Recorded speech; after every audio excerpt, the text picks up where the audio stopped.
saying the power grid remains constrained. This means power cuts will continue this evening, load shedding this evening. But the Eskom CEO, Andre de Ruyter, expects load shedding to end on Saturday as initially planned. Power utility just finishing their press conference a few moments ago with an update on the national grid. The outlook for peak tonight is that we have a load forecast, a demand of 28,271. We have capacity available, excluding our OCGTs, of 26,973, which means that we have a shortfall that we need to make up with both OCGTs and also through load shedding. So that's the situation that we find ourselves in at the moment. Overall, we remain on track for lifting load shedding by 5 o'clock on Saturday morning, as we communicated yesterday, so that forecast remains intact. Well, that briefing ending just a few moments ago, you saw Andre de Ruyter speaking here on News Feed, and of course big announcements around what is happening with the grid. Well, let's get a deeper understanding of this. Someone else watching it, the energy expert Clyde Mallinson, he joins us now. Clyde, good afternoon to you. So we've seen the explanation from Eskom last night. We saw more from them today. There's a bigger set of issues here, though. When you look at our situation, so many things seem to have gone wrong for, frankly, a very, very long time, and that's what's got us to this position. Absolutely, Stephen. And thanks for having me on the show. Much appreciated. Yeah, we've basically prevaricated for too long. We've stalled for about 6 years. So in that period, things have got a lot cheaper. The solutions have become cheaper, but we've run out of time. So in sort of financial speak, we've lost an opportunity cost, as it were.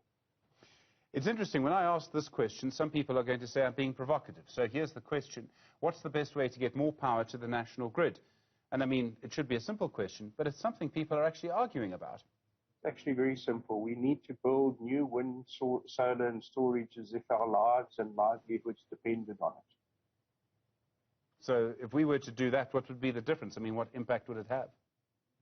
Well, let's just say if we started doing that too, or if we'd carried on doing it in the years that we skipped with the risk mitigation, with the Ruyter program, we wouldn't be having this load shedding as we speak now. So that's the difference it would have had we done it historically. We didn't do that, so there's a catch-up period, and as I said, we've lost an opportunity cost. But it's the fastest way to get new energy onto the grid by almost an order of magnitude. As I understand it, Eskom can't really control that. This is the Energy Ministry. And once again, I might get a phone call from him later, this is the Energy Minister. No, I think it's, the disconnect is that Eskom are charged with trying to keep an old fleet in ICU and get the last bit of juice out of it. And it's not their task to build the new, and you can't retire the old until you've made headroom with new. So you have to build new to allow you to retire the old with dignity. And if you just wait for the old to die off, and then you are scrambling all the time to plug that gap, as it were. And the problem is that different departments are responsible for how much new are we going to build to give us that headroom, and then Eskom are responsible for keeping the old going, and the headroom hasn't been created fast enough to allow for what we know is an old coal fleet that has a decommissioning schedule. There's nothing special here. We know that we're going to be decommissioning the coal fleet. We just didn't know that it would be decommissioning itself. So we also have problems with the grid, as I understand it. I mean, we could build more solar power stations, maybe. I know some of them say it could be 2 years before you get more power. But the fact is that the grid, it seems, is sort of in the wrong place. And I'm talking about the transmission systems, the cables that would take the power from where, say, solar energy would be produced in the Northern Cape, perhaps wind energy in other places, the Eastern Cape, Western Cape. The grid's sort of in the wrong place. It's centered really in Mpumalanga. Well, yes and no. Our biggest demand centers are in Gauteng and KwaZulu-Natal. And surprisingly, Mpumalanga has actually got incredibly good solar. When I say incredibly good, it's probably twice as good as what Germany has. So it's not as if we don't have solar in areas where we have plenty of grid available. We've just become a little bit fixated with positioning the solar or the wind in the very best spot, irrespective of what the grid constraints are. And we need to get to a point where we are balancing the grid availability with the yields that are possible from the solar.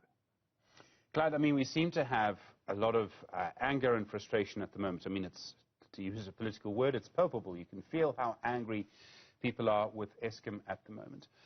There's a sort of reaction, it seems, from the Energy Ministry in that they don't want to be pushed into anything. I understand that to an extent.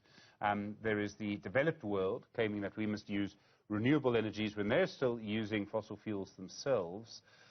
What's the outlook? I mean, we're obviously going to have more load shedding in the near-term future. Yeah, look, obviously you need to break these things into immediate, sort of medium-term, long-term. The immediate now is it's only a crisis and an emergency because of what we haven't done in the recent past. So just one example would be the so-called risk mitigation. I prefer to use the term emergency procurement, although it couldn't have been further from the truth. That started almost 2 years ago. And we were kind of treating it as if we had to build a local content program on the back of emergency procurement. So one of the analogies that I like to use, it's a bit like saying, well, we need to vaccinate against COVID, but we won't do it unless we make our own vaccines. Well, you know, that's just a silly attitude. And at the moment, quite frankly, we need help from all manufacturers of solar panels, wind farms, to get us back to where we should be at this point. And we can then build any local content manufacturing that may come of that on the back of a steady, continuous build in these areas. But to look to do it on the back of an emergency, I think anyone can see that's crazy. Clyde Mallinson, energy analyst, I really appreciate the time. Thanks very much indeed. Well,